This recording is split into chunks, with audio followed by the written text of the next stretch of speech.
ರಾಹುಲ್ ಗಾಂಧಿ ಅವರು ದೇಶದ ಜನರ ಕ್ಷಮೆ ಕೇಳಬೇಕೆಂದು ಚಿತ್ರದುರ್ಗದಲ್ಲಿ ಮಾಜಿ ಸಚಿವ ಕೆಎಸ್ ಈಶ್ವರಪ್ಪ ಹೇಳಿಕೆ ನೀಡಿದ್ದಾರೆ.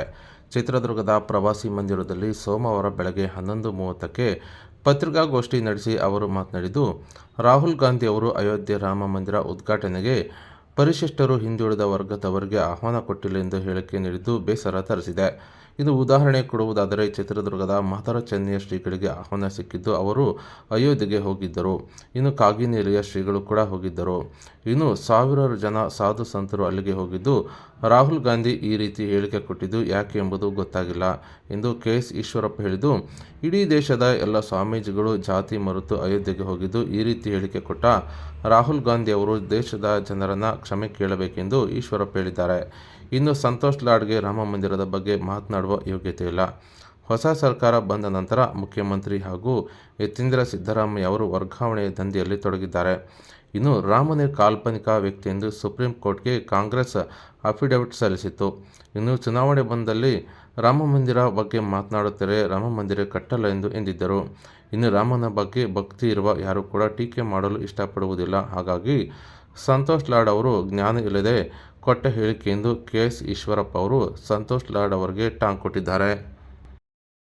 ಮಾರ್ಗದರ್ಶನ ಮಾಡ್ತಿರೋದು. ಆದರೆ ಈ ರೀತಿ ನೂರಾರು ಜನ, ಸಾವಿರಾರು ಜನ ಸಾಧು ಸಂತರು ಅಲ್ಲಿ ಹೋಗಿದ್ರು. ಆದರೆ ಎಲ್ಲರೂ ಕರೆದಿತ್ತು. ಪರಿಶಿಷ್ಟ ವರ್ಗ, ಹಿಂದುಳಿದ ವರ್ಗ, ಇದರಲ್ಲಿ ಪ್ರಶ್ನೆ ಇಲ್ಲ. ಹಿಂದೂ ಸಮಾಜ ಜೋಡಿಸ್ಬೇಕು ಅನ್ನೋಂಥ ಪ್ರಯತ್ನ ಮಾಡ್ತಾ ಇರೋಂಥ ಎಲ್ಲ ಸ್ವಾಮಿಗಳು ಬಂದಿರೋಂಥ ಸಂದರ್ಭದಲ್ಲಿ ರಾಹುಲ್ ಗಾಂಧಿ ಈ ರೀತಿ ಯಾಕೆ ಟೀಕೆ ಮಾಡಿದ್ರು ನನಗಂತೂ ಅರ್ಥ ಆಗ್ತಿಲ್ಲ. ನಾನು ಅದಕ್ಕೋಸ್ಕರ ಈ ಸಂದರ್ಭದಲ್ಲಿ ನಾನು ಒತ್ತಾಯ ಮಾಡ್ತೇನೆ, ಇಡೀ ದೇಶದ ಎಲ್ಲ ಸ್ವಾಮೀಜಿಗಳು ಕೂಡ ಅವ್ರ ಜಾತಿ ಮರೆತು ನಾವೆಲ್ಲರೂ ಕೂಡ ಹಿಂದೂಗಳು ಅಂತ ಬಂದಂಥ ಸಂದರ್ಭದಲ್ಲಿ ಈ ರೀತಿ ಪರಿಶಿಷ್ಟ ವರ್ಗ, ಹಿಂದುಳಿದ ವರ್ಗದನ್ನ ಆಹ್ವಾನ ಮಾಡಿರಲಿಲ್ಲ, ಬರೀ ದೊಡ್ಡವರಿಗೆ ಮಾಡಿದ್ರು ಅನ್ನೋಂಥ ಮಾತನ್ನು ರಾಹುಲ್ ಗಾಂಧಿ ಹೇಳಿದ್ದಾರೆ. ಇದು ಮತ್ತೊಮ್ಮೆ ಸಮಾಜವನ್ನು ಒಡೆಯುವಂಥ ಪ್ರಯತ್ನ ನೀವು ಮಾಡಬೇಡಿ. ಮಾಡಿದ್ದಕ್ಕೋಸ್ಕರ ಈ ದೇಶದ ಜನರು ಕ್ಷಮೆ ಕೇಳಬೇಕು ರಾಹುಲ್ ಗಾಂಧಿ ಅನ್ನಂತ ಒತ್ತಾಯವನ್ನು ಕೂಡ ಈ ಸಂದರ್ಭದಲ್ಲಿ ಮಾಡಲಿಕ್ಕೆ ಇಷ್ಟಪಡ್ತೇನೆ. ನಮ್ಮ ಸರ್ಕಾರದಲ್ಲಿ ಭ್ರಷ್ಟಾಚಾರ ಇಲ್ಲ ಅಂತ ನಾನು ಹೇಳಲ್ಲ, ಇದೆ. ಈಗ ನಾನು ಅದಕ್ಕೋಸ್ಕರ ಅವ್ರು ಮುಖ್ಯಮಂತ್ರಿ ಆದ ನಂತರ ವರ್ಗಾವಣೆ ದಂಧೆ ಸಂದರ್ಭದಲ್ಲಿ ಸ್ವತಃ ಮುಖ್ಯಮಂತ್ರಿಗಳು ಮತ್ತು ಮುಖ್ಯಮಂತ್ರಿಗಳ ಮಗ ಯತೀಂದ್ರ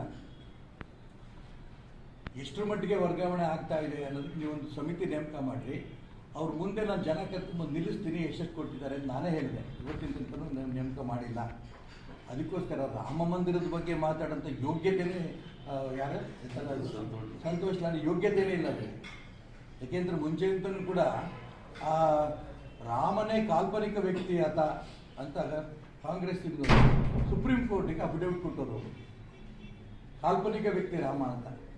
ಮತ್ತೆ ಇಲ್ಲಿ ರಾಮ ಮಂದಿರ ಕಟ್ಟಲ್ರಿ, ಚುನಾವಣಾ ಸಂದರ್ಭ ಬಂದ ರಾಮ ಮಂದಿರ ಕಟ್ತೀವಿ ಅಂತ ಹೇಳ್ತಾರೆ ಅನ್ನೋಂಥ ಮಾತನ್ನು ಹೇಳ್ತಾ ಇದ್ರು. ರಾಮ ಮಂದಿರ ಕಟ್ಟಕ್ಕೆ ಶುರು ಮಾಡಿದಾಗ ಕಟ್ತೀನಿ ಅಂತಂದ್ರು. ಯಾವಾಗ ರಾಮನ ಪ್ರತಿಷ್ಠಾಪನೆ ಆಗುತ್ತೆ ಡೇಟ್ ಹೇಳ್ತೀನಿ ಅಂದ್ರು. ರಾಮನ ಬಗ್ಗೆ ಭಕ್ತಿ ಇರೋಂಥವ್ರು, ಗೌರವ ಇರೋಂಥವ್ರು ಯಾರೂ ಕೂಡ ಈ ರೀತಿ ಟೀಕೆ ಮಾಡೋಕ್ಕೆ ಇಷ್ಟಪಡಲ್ಲ. ಹಾಗಾಗಿ ಸಂತೋಷ್ ಲಾಡ್ ಅವರು ಈ ರೀತಿ ಹೇಳಿಕೆ ಕೊಟ್ಟಿರೋದು ಅವ್ರಿಗೇನು ಜ್ಞಾನ ಇದೆ ಕೊಟ್ಟರಂತ ಹೇಳಿಕೆ. ಮಂದಿರ ನಿರ್ಮಾಣ ಗೊತ್ತಿಲ್ಲದೇನೆ ಅಜ್ಞಾನದಿಂದ ಮಾತಾಡ್ತಾ ಇರೋ ವ್ಯಕ್ತಿ ಅಂತ ಸ್ವಲ್ಪ ಜ್ಞಾನ ತಗೊಂಡ್ರೆ ಒಳ್ಳೆಯದು. ಅಲ್ಲಿ ನಾನು ನಮ್ಮ ಇಡೀ ಫ್ಯಾಮಿಲಿ ನಾವು 20ನೇ ತಾರೀಕು ಹೋಗ್ತಾ ಇದ್ದೀವಿ. 26 ಇಷ್ಟಪಡೋಣ.